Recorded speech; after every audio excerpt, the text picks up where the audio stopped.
Hey, welcome to Akarita Yamim, the latter days. Today we're going to be making a short video. This video won't be very long, but it's a very, very important topic.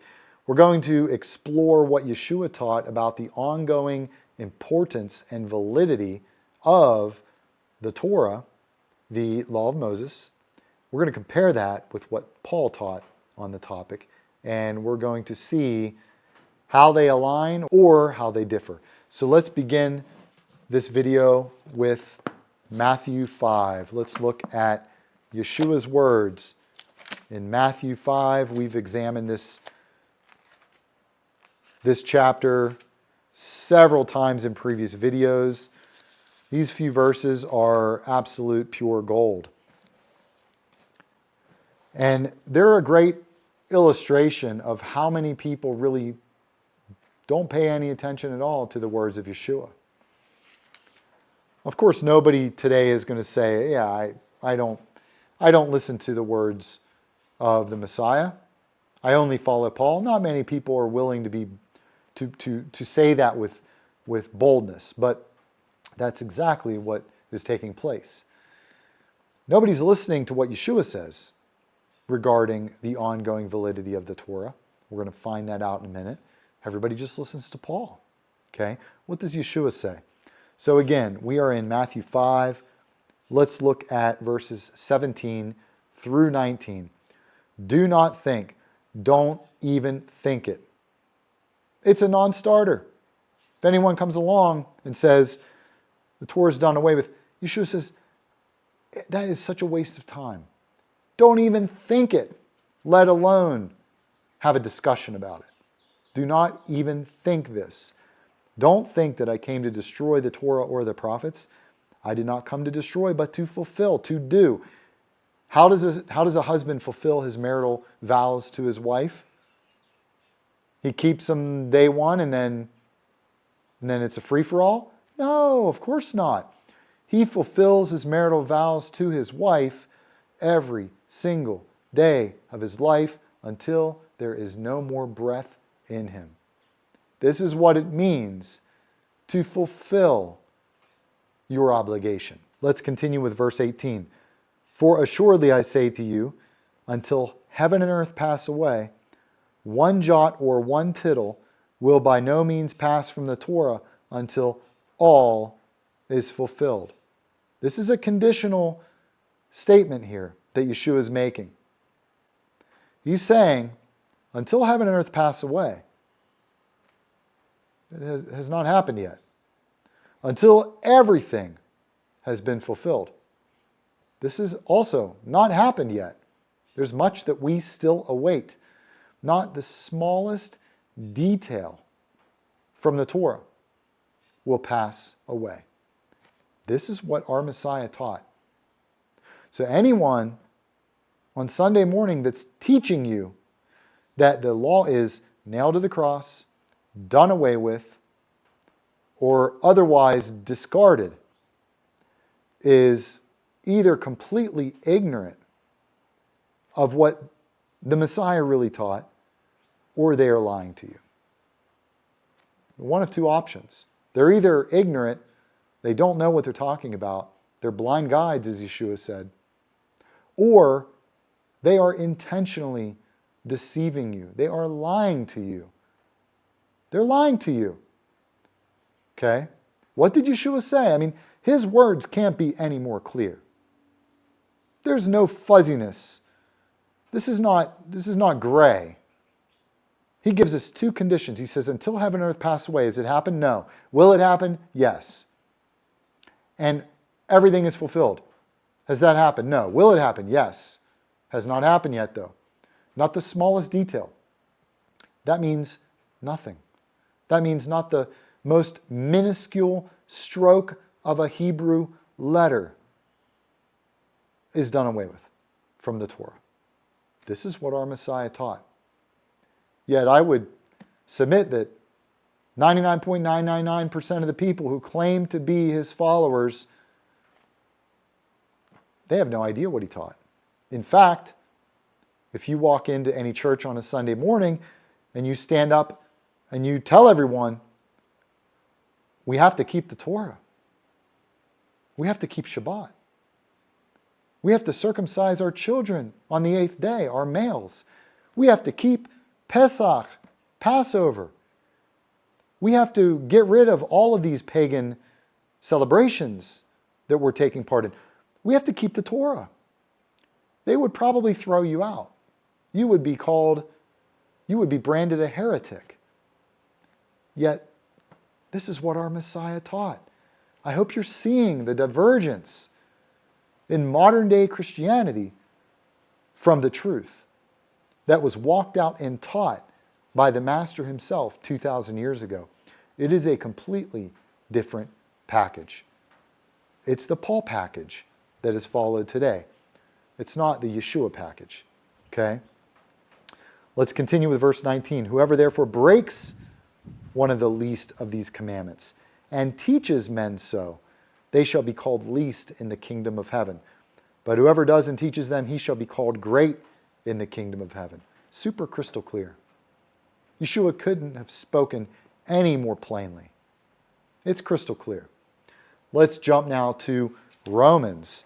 Now let's get into Paul. Now that we see what Yeshua taught, let's see what Paul taught. And Yeshua, everything Yeshua said was in total alignment with Moses, with Moshe.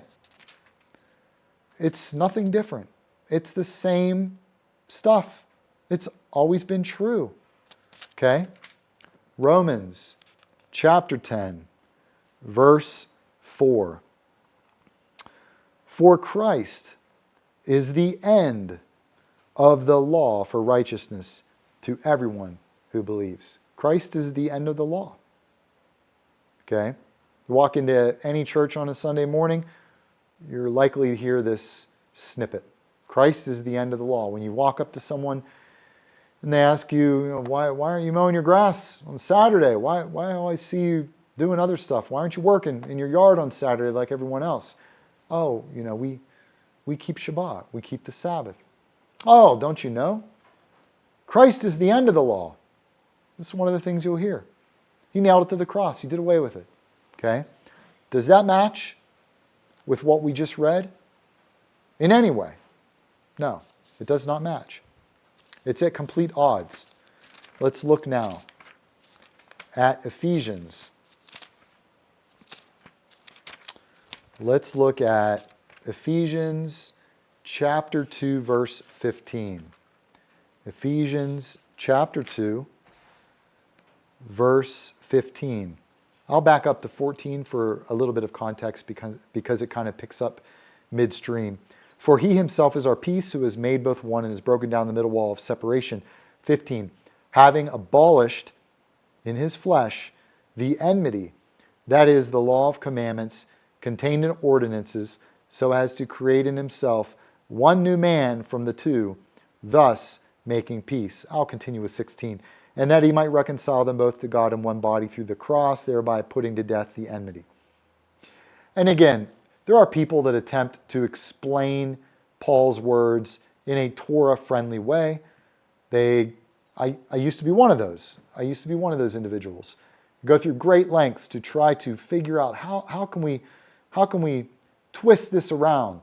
How can we bundle this up and bunch this up and twist it around and spin it around and try to spin it in a way that makes Paul seem as if he's not at odds with Moses, as if he's not at odds with Yeshua, as if he's not at odds with every other page in our Bibles. Okay? The reality is, we just have to take Paul at face value. Okay? Even if you want to discard his difficult to understand writings, look at the fruit on the tree. You can disregard what comes out of his mouth. Look at how he acts. Look at his example. Look at how he lived his life. That's a big part. That's the primary thing that we are looking at in this series. And these things are not covered in all of the Pauline apologetic books that you'll find being sold today. These topics are not covered. What you'll find are creative ways of explaining away difficult to understand writings of Paul in a way like I said that makes them more Torah friendly. But the other stuff, you never see these things talked about. Okay? They're bombshells. There is no defense. It is an open and shut case. But we continue with this investigation because we want to be thorough. We want to leave no stone unturned. Okay? We want to do this to the best of our ability. Let us now look at Colossians chapter 2.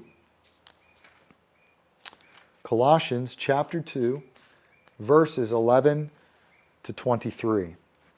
In him you were also circumcised with the circumcision made without hands, by putting off the body of the sins of the flesh by the circumcision of Christ, buried with him in baptism, in which you were also raised with him through faith in the working of God, and who raised him from the dead.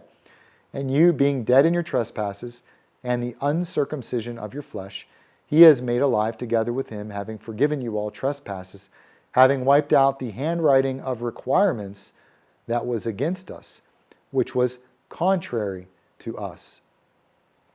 He has taken it out of the way, having nailed it to the cross.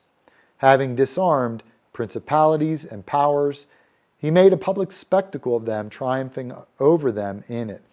So let no one judge you in food or in drink, or regarding a festival or a new moon or Sabbaths, which are a shadow of things to come, but the substances of Christ.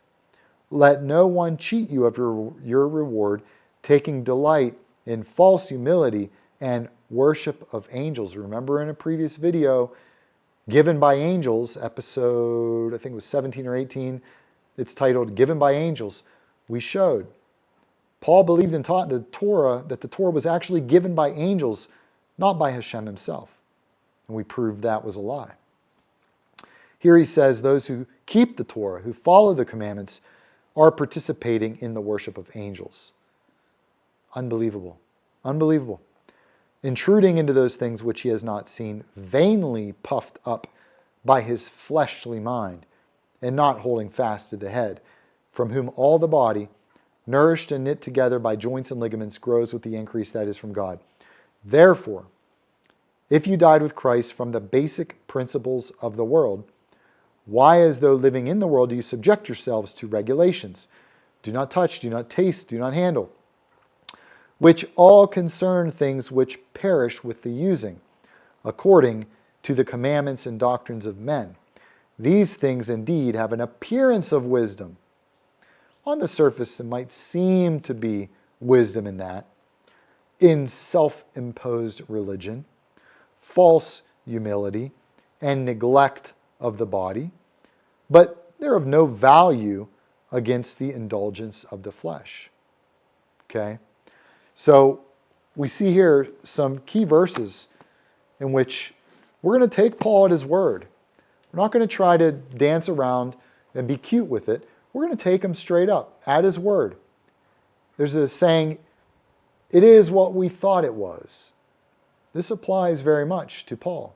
He is what we thought he was. For thousands of years, people have interpreted Paul's words to be as they are, against Torah, teaching a new path, teaching you a new way forward.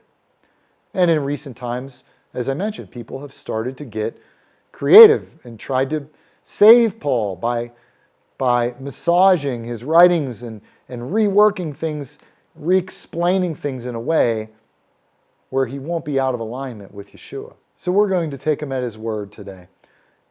But even if you were to disregard this particular Paul problem and opt for one of the other Torah-friendly interpretations, you simply cannot disregard the mountain of evidence that we've already uncovered that cannot be explained away. There is no way to explain away these other things. There's no answer for it. He is what we thought he was. So I hope this video has blessed you. I know that this is a challenging subject. I understand. But the only thing that matters is the truth. We have a limited amount of time. Time is short. And there are still things that we need to understand. So I want to encourage you, continue to impress upon you the importance of digging in. Make study a priority. We cannot study 5 minutes a day, 10 minutes a day, 20 minutes a day, and think that we're going to grow in our understanding. We cannot do that. We have to step up. As believers, we have to get serious. We have to step up. We have to devote ourselves day in and day out to serious study of His Word. Time is short. We don't have much time left. And there are things that we need to know. So with all that said, let's wrap this video up. Until next time, continue to seek Him while He can still be found. Shalom.